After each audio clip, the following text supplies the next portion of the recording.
நாட்டப்பட்டவர்கள் செழித்திருப்பார்கள் என்ற தலைப்பின் கீழாக நாங்கள் தியானிக்க போகிறோம்.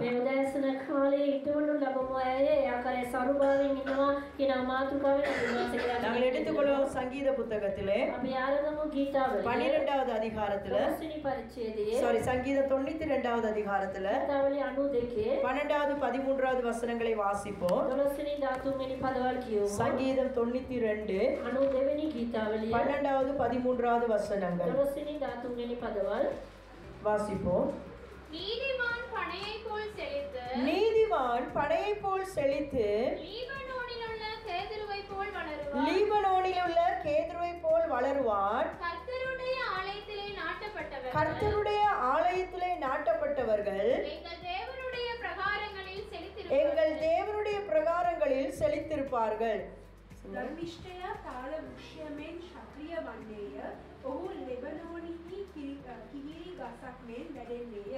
ස්වාමීන්ගේ ගෘහයෙහි හිදුවන ලද්දෝ අපේ දෙවියන් වහන්සේගේ විදුල්වල සඵල වන්නෝය. ஹல்லேலூயா ஹல்லேலூயா ஹல்லேலூயா ஹல்லேலூயா. வேதத்திலே நாங்கள் தெளிவாய் ஒரு காரியத்தை பார்க்கலாம். මාසගේ වචනේ අපි පැහැදිලිව එක දෙයක් බලන්න පුළුවන්. ஆண்டவருடைய பிள்ளைகள் ஆசீர்வாதமாய் இருப்பது தேவனுடைய விருப்பம். උන්වහන්සේගේ දරුවන් ආශිර්වාදමත්ව ඉන්න එක තමයි උන්වහන්සේගේ කැමැත්ත. ஆமென் ஆமென். எல்லாம் பார்த்தா ரொம்ப களைச்சு போன மாதிரி இருக்கு. සෑම දිනම මානසික පාටයි. உற்சாகமா இருக்கிறவங்க උද්‍යෝගමත් වෙන අය. போதாது. ஆமென் ஆமென். ஹல்லேலூயா ஹல்லேலூயா ஹல்லேலூயா. ஹல்லேலூயா. வேதத்துல ஆண்டவருடைய சித்தம் என்னன்னு சொன்னேன். උන්වහන්සේගේ වචනේදී උන්වහන්සේගේ කැමැත්ත කුමක්ද? ஆண்டவருடைய பிள்ளைகள் උන්වහන්සේගේ දරුවන් குறைவிலே இருப்பது, අඩුපාඩු සමග ඉන්න එක. தரித்திரத்திலே இருப்பது. ඉදකම ඉන්න එක. ஆமென் ආමෙන්. அப்படியா? එහෙමද? அப்படின்னா என்ன விருப்பம் ஆண்டவருக்கு? එහෙනම් උන්වහන්සේගේ කැමැත්ත வேதத்துல எந்த කුමක්ද? இடத்துல பார்த்தாலும் ஆண்டவருடைய பிள்ளைகள் ஆசீர்வாதமா இருப்பார்கள், செழித்திருப்பார்கள், பெருகி இருப்பார்கள். இல்லையா? அப்படித்தான் தேவன் அவர்களை ஆசீர்வதிக்கிறதை நாங்கள் பார்க்கலாம். උන්වහන්සේගේ වචනේ අපි කොයි ස්ථානයේ බැලුවොත් උන්වහන්සේගේ දරුවන් ආශිර්වාදමත්ව සඵලවත්ව වර්ධනයෙන් ඉන්නවා කියලා තමයි අපි දකින්නේ. ஆமென். ආමෙන්. ஆண்டவர் நீதிமான்கள் யார சொல்றாரு? උන්වහන්සේ ධර්මිෂ්ඨයන් කියලා කවද කියන්නේ? யார சொல்றாரு? කවද எங்களை தான் කියන්නේ? சொல்றாரு. අපිව තමයි කියන්නේ. ரட்சிக்கப்பட்ட தேவ ஜனங்களை பார்த்து ஆண்டவர் நீதிமான்கள், பரிசுத்தவான்கள், இல்லையா? தேவனுடைய பிள்ளைகள் என்று தேவன் அழைக்கிறார். ගැලවීම ලබාගත්තා උන්වහන්සේගේ දරුවන් දෙස බලලා උන්වහන්සේ කියනවා ධර්මිෂ්ඨයන් උන්වහන්සේගේ සෙනග කියලා. அப்ப 12வது வசனத்திலே சொல்லுகிறார், දවසේදී පදයේදී කියනවා நீதிமான் படையை போல் செழித்து ධර්මිෂ්ඨයා තාල වෘෂයෙන් සඵලවත්ව லீபனுள்ள கேதுருவை போல் வளருவான். ලෙබනන් තිබෙනව කීරි කසමෙන් ඉන්නවා කියලා. ஆமென். ආමෙන්. நீதிமான் எப்படி இருப்பாங்களா? ධර්මිෂ්ඨයා කොහොමද ඉන්නේ? நாளுக்கு நாள் දවසින් දවස வளருவாங்களா, கீழே போவாங்களா? වර්ධනය වෙනවද නැත්නම් අඩු වෙනවද? ஆண்டவர் எப்படி என்ன சொல்றாரு? උන්වහන්සේ කොහොමද அவர்கள் කියන්නේ? எப்படி வளருவார்களா? ඒ අය කොහොමද වර්ධනය වෙන්නේ? கேதுரு மரங்களைப் போல அவர்கள் வளருவார்களா? තාල වෘක්ෂයෙන් ඒගොල්ලෝ වර්ධනය වෙනවා කියලා. இல்லை, அதே போல பனையைப் போல அவர்கள் செழிப்பாய் இருப்பார்கள். කීරි කසමෙන් ඒගොල්ලෝ වැඩෙනවා කියලා උන්වහන්සේ වචනේ කියනවා. ஆமென். அப்ப இந்த பூமியில நாங்க தான் இப்படி இருக்கணுமா? එහෙනම් මේ පොළවේ අපි තමයි කොහොමද ඉන්න ඕනේ? நல்லா வளர்ந்து ஆசீர்வாதமா இருக்கணும். සෑම සඵලවත් ආශිර්වාදමත්ව ඉන්න ඕනේ. நல்லா செழிப்பாக இருக்க வேண்டும். ඒකට සඵලවත්ව ඉන්න ඕනේ. இதுதான் தேவனுடைய வாக்குத்தத்தம். මේ තමයි උන්වහන්සේගේ පොරොත්තුව. இதுதான் தேவனுடைய விருப்பம். මේ තමයි උන්වහන්සේගේ කැමැත්ත. இந்த ஆசீர்வாதத்தை நாங்கள் பெற்றுக்கொள்வதற்கு මේ ආශිර්වාදය අපි ලබා ගන්න யார் இதை சுதந்தரிக்க முடியும்? මොකද මේක උරුම කරගන්න அடுத்த පුළුවන්. வசனத்துல தேவன் சொல்லுகிறார், ඊළඟ පදයේදී ස්වාමීන් වහන්සේ කියනවා என்ன சொல்றாரு பாருங்க, උන්වහන්සේ මොනවද කියන්නේ? கர்த்தருடைய ஆலயத்திலே நாட்டப்பட்டவர்கள் උන්වහන්සේගේ ගෘහයේදී ඉන්නවන ලද්දාවෝ எங்கள் தேவனுடைய பிரகாரங்களில் செழித்திருப்பார்கள். අපේ දෙවියන් වහන්සේගේ මාලිගාවේ වන සරුපාවෙන් ඉන්නවා කියලා. ஆமென். ආමෙන්. யார் செழித்திருப்பார்களா? කවුද මේ ආකාරයෙන් සඵලවත් වෙන්නේ? சும்மா பைபிளை எடுத்துட்டு சேர்ச்சுக்கு வாரவங்க என்று ஆண்டவர் சொல்லல. බයිබලයේ රැගෙන උන්වහන්සේගේ ගෘහයට එන්නවයි කියලා සඳහන් இல்லாட்டி කරන්නේ. சும்மா ரட்சிக்கப்பட்டுட்டோம் என்று சொல்லுகிறவர்கள் அல்ல. නැත්තම් ගැලවීම ලැබුවා කියලා කියනවා ඒට නෙවෙයි. யார் செழித்திருப்பார்களா? කවුද සඵලවත් වෙන්නේ? எப்படி எப்படி இருக்கணுமா? කොහොමද ඉන්නේ? கர்த்தருடைய ஆலயத்திலே උන්වහන්සේගේ ගෘහයේදී நல்ல நாட்டப்பட்டவர்கள். ඉන්නවන ලද්දෝ ආකාරයෙන් ඉන්න ඕනේ. ஆமென். ආමෙන්. நாட்டுறதுக்கும் சும்மா இருக்கு வச்சிட்டு போறதுக்கு என்ன இருக்கு வித்தியாசம்? ඉතවන එකට නිකන් තබලා යන එකට நீங்க உங்க මොනවද தோட்டத்துல ஒரு செடியை நீங்க நாட்ட போறீங்க. ඔයාලගේ වත්තේ ඔයගොල්ලන් පැලයක් ඉතවන්න යනවා. அந்த செடியை கொண்டு மட்டுமே சும்மா தோட்டத்துல இப்படி நாட்டாம வச்சுட்டு வந்தீங்கன்னா වත්තේ ඒක ඊටවන්න නැතුව නිකන් දාලා ආවා නම් அது வளருமா? ඒක වර්ධනය වෙයිද? வளருமா? ඒක වර්ධනය වෙයිද? இல்ல நீங்க போயிட்டு அந்த தோட்டத்துக்கு எவ்வளவு தண்ணி ஊத்துனாலும் ඒ වත්තට ඔයාලා කොච්චර කිල්ල වතුර දැම්මොත් இல்ல எத்தனை பசலை போட்டாலும் කොච්චර බෝර දැම්මොත් அந்த செடி வளருமா? ඒ පැලේ වර්ධනය වෙයිද? ஏதோ போய் நீங்க வச்சுட்டு வந்திருக்கிறீங்க, නිකන් තියලා ආවා. ஆனா அது நாட்டப்பட்டு இல்ல, මොමුත් ඒ ඊටවලා அது නැහැ. வளரவே வளராது. ඒක වර්ධනය වෙන්නේම නැහැ. என்னத்தை அதுக்கு கொடுத்தாலும் அது வளராது. මොන දේකට දුන්නොත් ඒ වර්ධනය වෙන්නේ නැහැ. ஆனா நீங்க நாட்டி வச்சீங்கன்னா என்ன நடக்கும்? නමුත් ඔයාලා ඒක ඊටවලා තිබුණා නම් விவசாயம் செய்யறவங்களும் இருப்பீங்களா, நாட்டி வச்சீங்கன்னா என்ன நடக்கும்? බගා කරන நல்ல மண்ணை தோண்டி அந்த செடியை நல்லா நாட்டி வச்சீங்கன்னா என்ன நடக்கும்? පස්සාරල ඒ පැලේ ඊටවලා තිබුණා නම් මොනවද වෙන්නේ? அதுக்கு தண்ணி போடுகிறோம், අපි වතුර දානවා. பசலை போடுகிறோம், අපි බෝර දානවා. நாளுக்கு நாள் என்ன செய்யும்? ඒක දිනෙන් දින මොනවද වෙන්නේ? நல்ல வளர்ச்சி அடையும். හොඳට වර්ධනය වෙනවා. ஆமென். ஆமென். செழிப்பா இருக்கும், සපලවත්ව තිබෙනවා. பலன் கொடுக்கும். ඒක ඵලය දරනවා. அதே போலதான் ஆண்டவர் அவருடைய பிள்ளைகளை பார்த்து ඒ சொல்லுகிறார், ආකාරයෙන් තමයි උන්වහන්සේගේ දරුවෝ யாருடைய வாழ்க்கையிலே செழிப்பை காணலாமா, ගේ ජීවිතයේද සපලවත්භාවය දකින්න யாருடைய පුළුවන්. வாழ்க்கையிலே முன்னேற்றத்தை காணலாம், ගේ ජීවිතයේද වර්ධනයක් අපි දකින්න யாரு පුළුවන්. விருத்தி அடைவார்கள்? කවුද වර්ධනය වෙන්නේ? யாரு? කවුද? கர்த்தருடைய ஆலயத்துல උන්වහන්සේගේ ගෘහය තුල நாட்டப்பட்டு இருக்கணும், දෙවන ලැබපු අය உறுதியா இருக்கணும், ස්ථිරව ඉන්න ஸ்ட்ராங்கா இருக்கணும். තාමත් ස්ථිරව ඉන්න ඕනේ. ஆமென். ஆமென். சரியா ஒரு வேளை கொஞ்சம் நாட்டப்பட்டிருக்குது, ஆனா ஒழுங்கா நாட்டிலாட்டி என்ன நடக்கும்? ඊටවලා තිබෙනවා නමුත් අරියාකාරයෙන් ඊටවලා නැත්නම් நம்ம லேசா கொஞ்சம் வச்சு இருக்குது, නිකන් ටිකක් ඊටවලා තිබෙනවා. என்ன நடக்கும்? මොනවද සිදු වෙන්නේ? பெரிய காத்து வந்தா மழை வந்தா ලොකු සුළඟක් ආවනම් වැස්සක් ආවනම් அப்படியே அது விழுந்துரும். ඒක වැටෙනවා. ஹalleluya. හලෙලූයා. ஸ்ட்ராங்கா நாட்டி இருந்தா මේ හොඳට ඊටවලා තිබෙනවා නම් காத்து வந்தாலும் சரி, සුළඟක් மழை ආවොත් வந்தாலும் சரி, වැස්සක් ආවොත් அது எப்படி இருக்கும்? ඒක කොහොමද அது තියෙන්නේ? ஸ்ட்ராங்கா இருக்கும். ඒක ස්ථිරව තිබෙනවා. பிரச்சனையை கண்டு விசுவாசி ஓட மாட்டான், ප්‍රශ්නේ දැකලා போராட்டத்தை கண்டு ஓட மாட்டான். පොරකනින් දැකලා என்னடா ஆலயத்துக்கு வந்தோம், මොනවාද අපි සභාවට ஜெபிக்கிறோம், යාඥා කරා ஒண்ணுமே நடக்கல කිසි දෙයක් සිදු වුණේ அப்படின்னு விழுந்து போக නැහැ. மாட்டாங்க. එහෙම වැටෙන්නේ නැහැ. நல்லா நாட்டப்பட்டவங்க எப்படி இருப்பாங்க? හොඳට ඊටවල ලැබුපු අය කොහොමද ඉන්නේ? உறுதியா இருப்பாங்க, ස්ථිරව ඉන්නවා. எல்லாத்தையும் தாங்கிக் கொள்வாங்க. සෑම දෙයක්ම දරා அப்புறம் அவங்க ගන්නවා. வளர ஆரம்பிப்பார்கள், ඒක වර්ධනය වෙන්න පටන් அது ගන්නවා. செழிப்பை காணக்கூடியதாக மாறி ඒ விடுவார்கள். තුලින් සඵලතාවයේ දකින්න ආකාරය වෙනස් වෙනවා. ஹalleluya. ஹalleluya. ஹalleluya. ஹalleluya. கர்த்தருடைய ஆலயத்திலே நாட்டப்படுகிறது நீங்க என்ன விதமா விளங்கிக் கொள்ளலாம்? උන්වහන්සේගේ ගෘහයේදී ඊටවල ලැබුණාම කියලා කියද්දී උන මොනවද තේරෙන්නේ? என்ன சொல்லலாம்? මොනවද තේරෙන්නේ? அதுக்கு சில உதாரணங்கள் சொல்லுங்க பாப்போம். ஒருவர் கர்த்தருடைய ஆலயத்துல நாட்டப்பட்டார் என்பதுக்கு உதாரணம் சொல்லுங்க பாப்போம். යමෙක් ඒ ආකාරයෙන් උන්වහන්සේගේ ගෘහයේදී ඊටවල ලැබුවා කියන එක උදාහරණයක් කියන්න. ஆண்டுடைய வார்த்தையின்படி வாழ்வது උන්වහන්සේගේ වචනය අනුව ඇසිරීම. வேற இல்லை, அதாவது நாங்க சுருக்கமா ஒரு வார்த்தையில சொல்றோம்னா என்ன சொல்லலாம்? කෙටියෙන් අපි එක වචනයෙන් සඳහන් කරනවා නම් ஒரு ஆவிக்குரிய வாழ்க்கையில ஒரு உறுதியான ஒரு நிலைமை, ආත්මික ජීවිතයේ ස්ථිරභාවයෙන් ඉන්න கர்த்தரோடு තත්ත්වය. வாழ்கிற ஒரு என்ன செய்யற ஒரு நெருங்கிய சரியான ஒரு உறவு. ස්වාමීන් වහන්සේ සමග ඊටම ළඟ වෙච්ච සම්බන්ධතාවයක්. ஆமென். ஆமென். இல்லையா, நாட்டப்பட்டிருக்குன்னா அந்த கிறிஸ்தவ வாழ்க்கையில ஆவிக்குரிய வாழ்க்கையில ஒரு உறுதியான நிலைமை. ඊටවල ලැබලා තිබෙනවා කියන්නේ ආත්මික ජීවිතයේ அந்த உறுதியான நிலைமை எப்படி வரும்? ඒ ස්ථිරභාවය කොයි අවස්ථාවේදී ஆண்டவரோடு நேரம் செலவழிக்கும் பொழுது, උන්වහන්සේ සමග වේලාව ගත ஜெபிக்கிறது கூடாக, යාඥා කරත් வேதம் வாசிக்கிறது கூடாக, උන්වහන්සේගේ වචනේ ஆலயத்துக்கு தவறாமல் வருவதற்கு கூடாக. උන්වහන්සේගේ ගෘහේ නොකඩවා එන இல்லை, ඒ ஆண்டவரை நாங்கள் கிட்டி சேர උන්වහන්සේට අපි ලං වෙන්න ஆண்டுடைய ලං වෙන්න காரியங்களை பெற்றுக்கொள்ள උන්වහන්සේගේ ක්‍රියාවට අපි ලබා ගන්න நம்முடைய ලබා ஆவிக்குரிய ගන්න ஜீவி என்ன நடக்கும்? අපේ ආත්මික ජීවිතය කොහොමද වෙන්නේ? ஸ்திரப்படுமா இல்லையா? ඒක ස්ථිරභාවයට පත් சில நேரம் கூட වෙන්නේ நம்முடைய அனுபவத்துக்குள்ள நீங்க பார்ப்பீர்கள் என்றால், සමහර විට අපේ අත්දැකීම තුලින් சில நேரம் බලනවා நீங்க மாச கணக்கா சேர்ச்சுக்கு வர இல்லை, සමහර විට මාස ගාණක් අපි සභාවට ආවේ නැහැ. எவ்வளவு நாள் நீங்க ஜெபிக்க இல்லை, නැත්නම් කොච්චර දෝ කාලයක් යාඥා කරේ නැහැ. வேதத்தை வாசிக்க இல்லை. උන්වහන්සේගේ වචනේ කියෙව්වෙත් නැහැ. நம்முடைய ஆவிக்குரிய நிலைமை எப்படி இருக்கும்? ආත්මික ජීවිතේ කොයි තත්ත්වෙද තියෙන්නේ? ஸ்ட்ராங்கா ஃபயரா இருக்கிற மாதிரி இருக்குமா, හොඳට ස්ථිරභාවයෙන් ගින්නෙන් පිරීලා තිබෙනවද? அப்படியே ஊசலாடுற மாதிரி இருக்குமா? නැත්නම් වැනෙනවද? இல்லையா? ரொம்ப ஒரு டல்லா போய்கிட்டு இருக்கும், ඉතාම කැළඹිලි තත්ත්වෙන් යනවා. சந்தோஷமே இருக்காது, සතුටක්ම තියෙන්නේ. உற்சாகமே இருக்காது. උත්සාහමත්භාවයක් அப்புறம் තිබෙන්නේ. அடுத்த வாரம் யோசிப்போம் ஏன் சர்ச்சுக்கு போறது. ඊළඟ සතියේ හිතනවා ඇයි සභාවට යන්නේ? ஆமென். ஆமென். அப்படி ஒரு மந்த நிலைமை வருமா வராதா? ඒ මන්දභාවයක් තිබෙනවද නැද්ද? அப்ப எப்ப நீங்க நல்லா அனலா இருப்பீங்க? එහෙනම් කොයි අවස්ථාවකද පිපිරීමෙන් ඉන්නේ? நல்ல ஆலயத்துக்கு வந்து හොඳට උන්වහන්සේ நல்ல ගෘහයට ஜெபம் பண்ணி හොඳට යාඥා ஆண்டோட කරලා காரியங்கள் ஈடுபட்டு උන්වහන්සේගේ ක්‍රියාවට ஆண்டோட நல்ல ඇතුළත් உறவில இருக்கும் பொழுது යාපත් සම්බන්ධතාවයෙන් ඉද්දී ஒரு உறுதியான நிலவரம் காணப்படும். ස්ථීර භාවයක් ඇති වෙනවා. ஹalleluya ஹalleluya. ஹalleluya. ஹalleluya. அப்ப நாங்க தேவ சமூகத்துல எப்படிப்பட்ட கிறிஸ்தவர்களா இருக்க வேண்டுமா? එහෙනම් උන්වහන්සේගේ අභිමුඛයේදී කොයි ආකාරයෙන් කිතුනිය ලෙස අපි ඉන්න ඕනද? எப்படிப்பட்டவங்களா இருக்கணும்? මොන ආකාරයෙන් අපි ඉන්න ඕනද? நாட்டப்பட்டு இருக்கணும். දුවන ලැබපු இங்க நிறைய சபையில நிறைய ஜனங்கள் இருக்கிறார்கள். අද බොහෝ සභාවල බොහෝ සෙනග ඉන්නවා. அது ஒரு சின்ன கூட்டம் தான் நாட்டப்பட்டு இருக்கும்.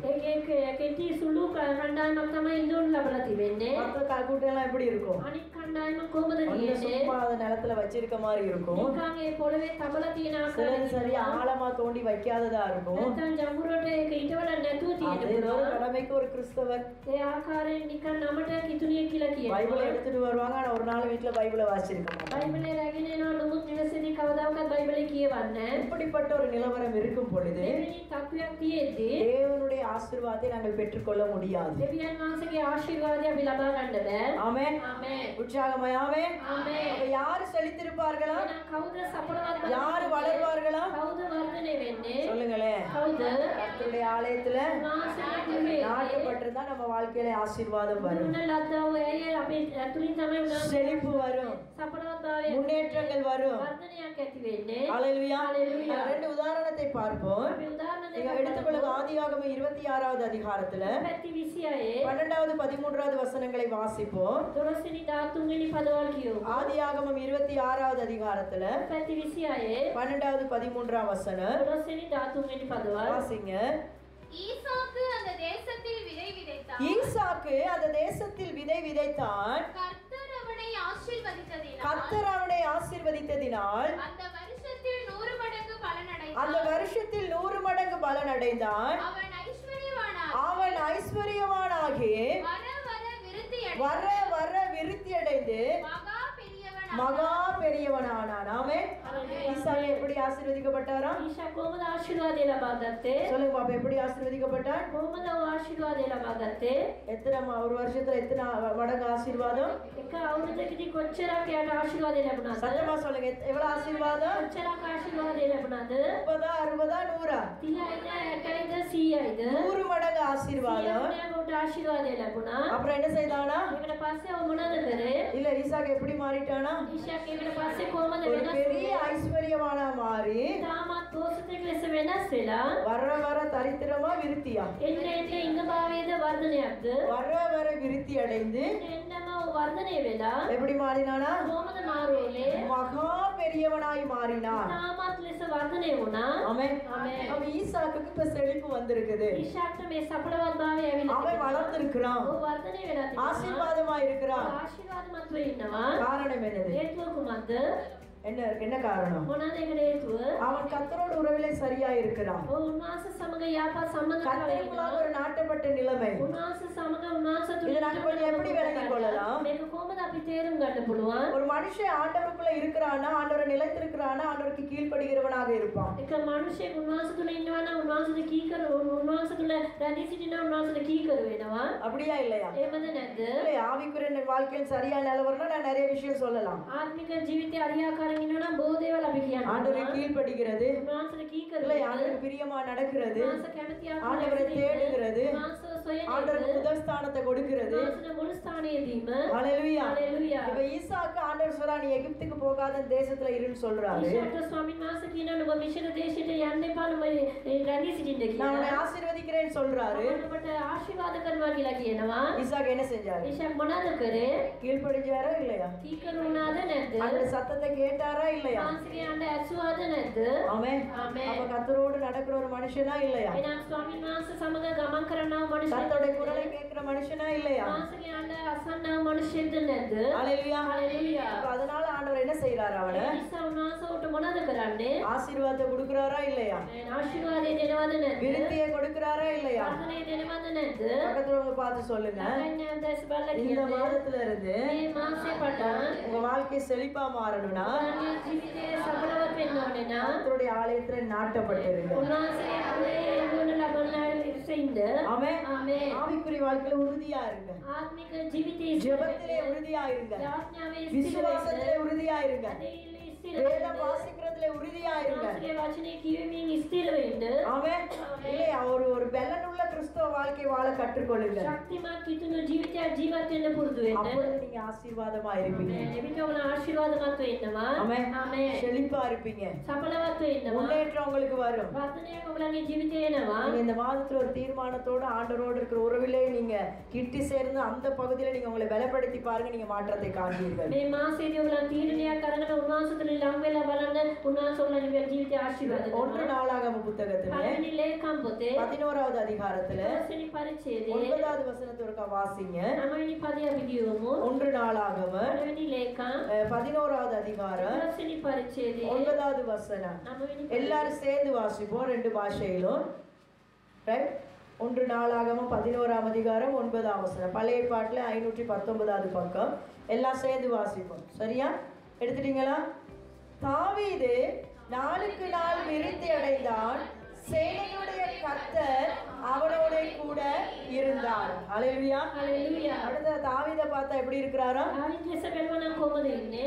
நாளுக்கு நாள் දිනෙන් දින நாளுக்கு நாள் விருத்தினா இப்படி யோசிச்சு பாருங்க. දිනෙන් දින වර්ධනය කියලා කියද්දි කොහොමද කියලා කල්පනා කරලා இந்த බලන්න. வருஷம் போய் அடுத்த வருஷம் இல்ல. මේ අවුරුද්ද කියලා ඊළඟ අවුරුද්දේ நம்ம නෙවෙයි. சில நேரம் ஒரு வருஷம் முடியக்குள்ள ஐயோ அடுத்த வருஷமாவது இது கிடைக்குமா, සමහර විට අපි හිතනවා ඊළඟ අවුරුද්දේ හරි මේ දේ අපිට ලැබෙයිද அடுத்த කියලා. வருஷமாவது இந்த காரியம் நடக்குமா. ඊළඟ අවුරුද්දේ හරි මට මේ දේ සිදු වෙයිද ஆனா කියලා. தாவீதுடைய வாழ்க்கையில எப்படி நடக்குதா? නමුත් දාවිද්ගේ ජීවිතේ කොහොමද සිදු වෙන්නේ? நாளுக்கு நாள். දිනෙන් දින இன்னைக்கு இருக்கிற ஆசீர்வாதத்தை விட நாளைக்கு இன்னும் கொஞ்சம் கூட, අද තියෙන ආශිර්වාදයට වඩා நாளைக்கு விட நாளண்டைக்கு. ඒකට වැඩි අනිත් වැඩි. அப்ப தாவீது என்ன செய்கிறாரா? දාවිද් මොනවද කරන්නේ? நாளுக்கு நாள் දිනෙන් දින நாளுக்கு நாள் දිනෙන් දින விருத்தி அடைகிறான், වර්ධනය වෙනවා. செழிப்பாய் மாறுகிறான். සත්‍යවත් වෙනස් වෙනවා. ரகசியம் என்னதான்? ඒකට රහස කුමක්ද? சேனைகளுடைய கர்த்தர் සේනාවගේ ස්වාමීන් වහන්සේ தாவீதோடு கூட இருந்தார். දාවිද් සමග හිටියා. ஆண்டவர் தாவீதோடு இருக்கிறனா? ස්වාමීන් වහන්සේ දාවිද් සමග ඉන්නවා නම් தாவீது யாரோட இருக்கிறார்? එහෙනම් දාවිද් කවුරු සමගද ඉන්නේ? சொல்லுங்களே, யாரோட இருக்கிறாரு? කවුරු සමගද ඉන්නේ? ஆண்டவர் என்ன சொன்னாரு? උන්වහන්සේ මොනවද කිව්වේ? நீங்கள் என்னோடு இருந்தால் නුඹලා මා සමග ඉන්නවා நான் නම් உங்களோடு இருப்பேன். මමද නුඹලා සමග இல்ல, ඉන්නවා. ஆசாருடைய அந்த காலத்துல தேவன் தீர்க்க தரிசனமாய் பேசின காரியம், මේ කාලේදී උන්වහන්සේ අනාගත වචන நீங்க என்னோடு இருந்தால் නුඹලා මා සමග நான் ඉන්නවා. உங்களோடு இருப்பேன், මමද නුඹලා நீங்க සමග என்னை விட்டு ඉන්නවා. விட்டால் නුඹලා මාව අත්හැරියොත් நான் உங்களை விட்டு விடுவேன். මමත් නුඹලාව අත්හරිනවා. இப்ப தாவீதோட கர்த்தர் இருக்கிறாருன்னா, එහෙනම් දාවිද් සමග ස්වාමීන් වහන්සේ ඉන්නවා නම් தாவீது கர்த்தரோட உறவில இருக்கிறாரா இல்லையா? දාවිද් ස්වාමීන් වහන්සේ සමග සම්බන්ධතාවයෙන් ඉන්නවද නැද්ද? தாவீதுடைய ஆவிக்குரிய வாழ்க்கை எப்படி இருந்துச்சு? දාවිද්ගේ ආත්මික ජීවිතේ කොයි ආකාරයකද තිබුණේ? கர்த்தருடைய ஆலயத்துல நாட்டப்பட்டிருந்தாரா? උන්වහන්සේගේ ගුණයේදී ඉදුණු ලබන ආකාරයෙන් හිටියද?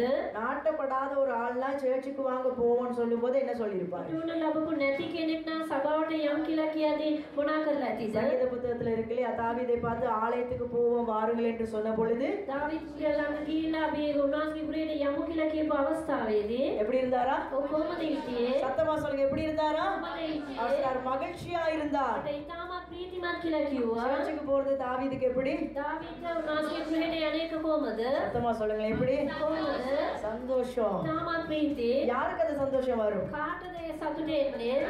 ஆலயத்தோட ஆண்டவரோட நல்ல அனுபவத்துல சம்மதத்துல இருக்கிறவங்களுக்கு தான் அந்த வாஞ்சம் வரும். උන්වහන්සේ සමග උන්වහන්සේගේ ගුණය තුල යාපත් ලෙස සම්බන්ධතාවයෙන් ඉන්න ඇයට තමයි ඒ සතුට ඇති වෙන්නේ. ஆமென். ආමේන්. அப்படியா இல்லையா? එහෙමද නැද්ද? சில நேரம் நம்மளோட ஊழியக்கார பிள்ளைகள் சொல்லுவாங்க, நாங்க பேசுவோம் அந்தி ஆயிட்ட சர்ச்சில் இப்படியே இந்த சர்ச்சில் இருந்துட்டாலே எனக்கு ரொம்ப சந்தோஷம். සමහර විට අපේ දේව සේවකයන් කියනවා සවස වෙනකම් අපි මේකම හිටියොත් අපිට සතුටුයි ஆண்டு කියලා. சமூகத்துல இருக்கும் பொழுது அது ஒரு மகிழ்ச்சியா இருக்கிறது. උන්වහන්සේගේ අභිමුඛයේදී අපිට ඉතාමත් பிரச்சனைகள் மறக்கிறது, අමතක වෙනවා. தேவைகள் மறக்கிறது. උමනාවල් අමතක වෙනවා. ஆண்டோடு இருக்கிற வாழ்க்கை அது ஒரு மகிழ்ச்சியான வாழ்க்கை. උන්වහන්සේ සමග තිබෙනා වූ ජීවිතයක ඉතාමත් සතුටු ජීවිතයක්. ஆமென். ආමේන්. ஆமென். ஆமென். அப்ப தாவீது ஆலயத்துக்கு போகிறது மகிழ்ச்சி என்று சொல்வாரே, ஆனால் දාවිද් උන්වහන්සේගේ ගෘහයට යන්නේක ප්‍රීතිය කියලා කියනවා නම් அப்ப அவர் ஆலயத்துல எப்படி இருக்கிறாரு? එහෙනම් ඔව් උන්වහන්සේගේ ஒரு ගෘහයේ நாட்டப்பட்ட நிலைமை, ඉතවන ලැබපු ஆண்டவரோடு ஒரு நல்ல உறவிலே. උන්වහන්සේ සමග යාපත් அதனாலதான் நான் கர்த்தரை நான் எக்காலத்திலும் ஸ்தோத்தரிப்பேன். උන්වහන්සේ මම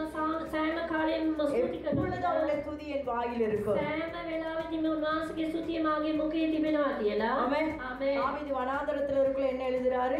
දාවිද් වනාන්තරයේ ඉදී කොහොමද ලිව්වේ? என்ன சங்கீதம் எழுதுறாரு? මොන ගීතාවලියද ලියන්නේ? அதிகாலையிலே உம்மை நான் தேடுகிறேன், අනිවාර්යයෙන්ම මම ඔබ වහන්සේ සොයනවා. வறண்டதும் விடாய்த்ததுமான நிலத்திலே உண்மையில் நான் தாகமாய் இருக்கிறேன். වියලි අවස්ථාවේදී මම උපවාසමත් මම පිපාසයි. வனாந்தரத்துல எனக்கு ஒண்ணுமே இல்ல சாப்பிடுறதுக்கு குடிக்கிறதுக்கு. වනාන්තරේ මට කන්න බොන්න කිසි දෙයක් නැහැ. ஆனா அதிகாலையில உங்களை நான் தேடுகிறேன். නොමෝ තලින්ම මම උපවාසව உங்க மேல நான் தாகமாய் இருக்கிறேன். උපවාස මත මම පිපාසයෙන් ඉන්නවා. நம்ம ஆண்டவரோட என்ன உறவிலே தாவீது இருக்கிறார்? එහෙනම් කොයි ආකාරයෙන්ද උන්වහන්සේ තුලින් සම්බන්ධතාවය ஒரு நெருங்கிய உறவிலே இருக்கிறார். තාම ලං වෙච්ච கர்த்தருக்குள்ள සම්බන්ධතාවය. ஒரு நாட்டப்பட்ட நிலைமை. උන්වහන්සේ තුලින් ඒ ආකාරයට ලැබුණ ආකාරයේ அப்ப அவனோட வாழ்க்கை எப்படி இருக்குது? එහෙනම් ඔහුගේ ජීවිතේ කොහොමද තියෙන්නේ? நாளுக்கு நாள் දිනින් දින விருத்தி, වර්ධනය முன்னேற்றம், වර්ධනය செழிப்பு. සඵලවත් බව. அதனாலதான் மெய்ப்பனா இருந்தா இஸ்ரவேலுக்கு ராஜாவாய் மாறினான். ඒ නිසා තමයි එදිනෙක ලෙස ඉඳලා ඊශ්‍රායල් වලටම රජෙක් ලෙස පත් උනේ. ஆமென். ආමේන්. ஒரு சிறியவனா இருந்தாலும் அவ்வளவு பெரிய ராட்சதனாகிய கோலியாத்தை வெற்றி கொண்டான். කුඩා කාලයේදී මේ ආකාරයෙන් ගෝලියාත්ව පරාජයට පත් කරා. காரணம் என்னது? හේතුව කුමක්ද? கர்த்தருக்குள் நாட்டப்பட்டிருந்தான். උන්වහන්සේ තුළ වූ ඊටවනු ලබන ආකාරය හිටියා. ஆமென். ආමේன். நம்ம ஒருவேளை கிறிஸ்தவன்ற பேருக்கு நாங்க வாழ்ந்து கொண்டு போனா நாங்க நன்மைகளை காண முடியாது. කිතුණිය කියලා වූ නාම දරාගෙන අපි ජීවත් වෙමින් යනවා නම් අපි ආපත දකින්න බෑ. ஆழத்துக்குள்ள போய் பாருங்க. ඒ ජඹුර තුලින් ගිහිල්ලා ஆண்டவரோட கிட்டி சேர்ந்து பாருங்க. උන්වහන්සේ තුලින් ලං වෙලා බලන්න. ஆண்டவரோட நல்ல உறவுக்குள்ள போங்க. උන්වහන්සේ සමග යාපත් සම්බන්ධතාවය ஆண்டவருக்காக உங்களுடைய ஜீவியத்தை அர்ப்பணித்து பாருங்க. උන්වහන්සේ වෙනුවෙන් ඔයගලගේ ජීවිතේ உங்க வாழ்க்கையில முதல் ஸ்தானத்தை ஆண்டவருக்கு கொடுங்க. ඔයගලගේ ජීවිතේ මුල් ස්ථානය උන්වහන්සේට දෙන්න. ஆமென். ආමේන්. இல்லையா? மத்தேயு 6 அதிகாரம் 33 வசனம் என்ன சொல்லுகிறது? எடுக்க வேண்டாம். මතේ ආයත 33 මොනවාද සඳහන් වෙන්නේ? என்ன பாடமா இருக்கணும்? என்னது? මොනවාද ඒ වචනේ? முதலாவது தேவர் ராஜ்யத்தை நீதியை தேடுங்க, ප්‍රථමයෙන් උන්වහන්සේගේ රාජ්‍යය ධර්මිෂ්ඨිය සොයන්න. எல்லாத்தையும் உங்களுக்கு கூட தாரேன்னு சொல்றாரு. සෑම දේම ඔයගලන්ට වඩා දෙනවා කියලා. ஆமென். ආමේன். யாரு முதலாவது கர்த்தரை தேடுவாங்க? කවුද උන්වහන්සේව ප්‍රථමයෙන් සොයන්නේ? இல்லையா? உங்களுக்கு நிறைய பிரச்சனை இருக்கு, ඔයගලට ගොඩා ප්‍රශ්න நிறைய තියෙනවා. தேவை இருக்குது, ගොඩා වුමනාවල් நீங்க තියෙනවා. ரொம்ப பிஸி. ඔයගල ඉතාම කාර්ය බහුලයි. ஆனா நீங்க கர்த்தரை தேடி வாரீங்கன்னா, නමුත් ඔයගල උන්වහන්සේව සොයාගෙන உங்க එනවා. ஆண்டவருக்கு முதல் இடம் கொடுக்குறீங்கன்னா උන්වහන්සේට මුල් ස්ථානය දෙනවා නම් நீங்க எப்படிப்பட்டவங்களா இருக்கிறீங்க? එනම් ඔයගලන් කවුරු ආකාරයෙන් ඉන්නේ? கர்த்தருடைய ஆலயத்துல උන්වහන්සේගේ ගෘහයේදී நாட்டப்பட்டிருக்கிறீங்க. ඉඳවලා තිබෙනවා. அதனால எங்க இருந்தாலும் உங்களுக்கு எங்க இருக்கணும், ඒ නිසා ඔයගලන් කොහේ හිටියොත් ඔයගලට කොහේ என்ன வேலை இருந்தாலும், මොන වැඩ என்ன තිබුණත් ப்ரோக்ராம் இருந்தாலும் මොන වැඩ කටයුතු තිබුණත් உங்களோட இருப்பிடம் எதுவா இருக்கணும்? ඔයගලන්ගේ වාසස්ථානය කොයිද? தேவனுடைய சமூகம். දෙවියන් වහන්සේගේ අභිමුඛය. ஹalleluya. හalleluya. அதெல்லாம் டெம்பரரியா இருக்கணும். සෑම දෙයක්ම తాවකාලිකයි. சிலருடைய வாழ்க்கையில எது டெம்பரரி? සමහර අයගේ ජීවිතයේ කොයි දේද తాවකාලිකව තිබෙන්නේ? சொல்லுங்களேன். කොයි දේද? சர்ச் தான் டெம்பரரி. සභාව තමයි తాවකාලිකව டைம் තිබෙන්නේ. கிடைச்சா, වෙලාව හම්බුනොත් முடிஞ்சா, පුළුවන් නම් வாய்ப்பு இருந்தா මට අවස්ථාවක් ලැබුණොත් ஆலயத்துக்கு வாரேன், මම උන්වහන්සේගේ ගෘහයට එනවා. ஜெபிக்கிறேன். යාඥා කරන්න. அது இல்ல நாட்டப்பட்ட நிலைமை. එය නෙවෙයි ඉටවලු ලැබපුවා. என்ன இருந்தாலும் பரவாயில்ல, මොනවා සිදුනොත් எவ்வளவு கொடுத்தாலும் எனக்கு வேணாம். කොච්චර දුන්නොත් මට முதல் එපා. ஆண்டுடைய சமூகம், ප්‍රථමයෙන් ஆண்டுடைய ஆலயம், උන්වහන්සේගේ ගෘහය. கர்த்தர். උන්වහන්සේ அப்படின்ற நிலவரத்துல யார் இருக்கிறாங்களோ කවුද එවැනි තත්ත්වයේ ඉන්නේ? அவங்க தான் ஆண்டுடைய ஆலயத்திலே நாட்டப்பட்டவர்கள். ඒ අය තමයි அவங்களை උන්වහන්සේ. எந்த சூழ்நிலையும் அசைக்க முடியாது, ඒ අය මොන எந்த වාර්තාවක් பிரச்சனையும் அசைக்க முடியாது, ප්‍රශ්නයක් වුණත් எந்த வியாதியும் அசைக்க முடியாது. රෝගයක් වුණත් සොලවන්න බෑ. ஆமென். ஆமென். எல்லாத்தையும் தாங்கி நிப்பாங்க, සෑම දේම දරාගෙන ඉන්නවා. வளருவாங்க, වර්ධනය වෙනවා. ஆசீர்வாதமா இருப்பார்கள். ආශිර්වාදමත් වෙන්නවා. விசுவாசிக்கிறீங்களா? எத்தனை பேர் ஆண்டுடைய வார்த்தையை விசுவாசிக்கிறீங்க? කීනේ උන්වහන්සේගේ වචනේ என்ன ஆண்டுடைய வார்த்தை? මොනවාද උන්වහන්සේගේ වචනය? கர்த்தருடைய ஆலயத்திலே நாட்டப்பட்டவர்கள் උන්වහන්සේගේ ගෘහයේදී ඉන්න ලබනවා. பிரகாரங்களிலே செழித்திருப்பார்கள். උන්වහන්සේගේ ගෘහයේ ආකාර සඵලවත් වෙ ඉන්නවා. ஆமென். ආමේன். கடந்த 8 மாதங்களை பார்க்கிறோம். පසුගිය මාස 8ට වඩා இந்த மாசத்துல இந்த முதலாம் தேதி ஒரு தீர்மானம் எடுங்க. මේ මාසේ පළවෙනි දවසේ එක තීරණයක් ගන්න. ஆண்டவரிடத்துல இன்னும் கிட்டி சேருவேன். උන්වහන්සේට තවත් මම ஆவிக்குரிய ලබනවා. வாழ்க்கை பலன் இல்லாம இருக்குதா? ඔබලගේ ආත්මික ජීවිතයේ ශක්තිමත් නැතුව இன்னும் நான் ඉතිනවා. ஆண்டவருக்குள்ளாக வேர் கொள்ளுவேன். තවත් මම උන්වහන්සේ තුල அதிகமாக செபிப்பேன். අබෝලෙස මම வேத යාඥා வாசிப்பேன். කරනවා. උන්වහන්සේගේ වචනේ ஆலயத்துக்கு වෙනෙන්න வருவேன். උන්වහන්සේගේ ගෘහයට ஆண்டவரோடு එනවා. இருக்கிற உறவிலே நான் சரியாய் காத்துக்கொள்வேன். උන්වහන්සේ සමග තිබෙනා වූ සම්බන්ධතාවය මම හරියාකාරයෙන් ආරක්ෂා කර ගන්නවා. ஆமென். ආමේන්. செஞ்சு பாருங்க. ආමේන්. කරලා බලන්න. நீங்க போன மாதங்கள்லாம் கஷ்டப்பட்டும் கிடைக்காத காரியங்கள் පසුගිය මාසවල ඔයගොල්ලෝ බොහෝ වෙහෙසදරලා ඔයගොල්ලන්ට ලැබුණ නැති දේවල් இந்த மாசத்துல கிடைக்க ஆரம்பிக்கும். මේ මාසේ පටන් ඔයගොල්ලන්ට අනිවාර්යයෙන්ම ஆசீர்வாதங்கள் வருவதை பாப்பீங்க, ආශිර්වාදයේ செழிப்பு ගලාගෙන வருவதை பாப்பீங்க, සඵලවත්භාවය முன்னேற்றத்தை பார்ப்பீங்க, ඔබලා වර්ධනයක් விருத்தியை பார்ப்பீங்க. වර්ධනයක් දකිනවා. ஆமென். ආමේන්. அதுக்கு இந்த மாசத்துல யாரும் வேலைக்கு போவாதீங்க நான் சொல்லல. මේ මාසේ පටන් කවුරුත් පැත්තට යන්න එපා කියලා කියන්නේ.